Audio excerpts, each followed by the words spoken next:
एक मोठी दुःखद बातमी आहे महाराष्ट्रावर. महाराष्ट्राच्या आहे की राजकीय आणि सामाजिक जीवनातला आजचा काळा दिवस आहे. आज सकाळी जेव्हा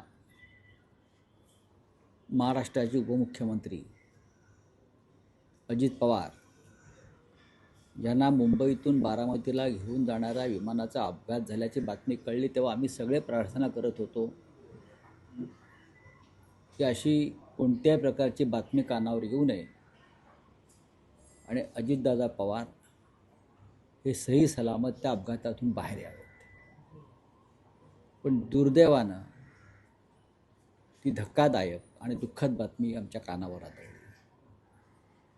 अजितदादा पवार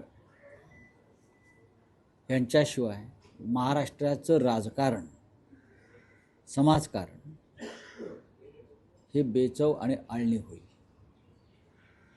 त्यांचं व्यक्तिमत्व गेल्या अनेक वर्षापासून आपण पाहतोय. दिलखुलास, रोखठोक, कार्यकर्त्यांना हवाहवासा वाटणारा नेता. त्यांच्या जाण्यानं महाराष्ट्रावर दुःखाचा डोंगर कोसळलेला आहे.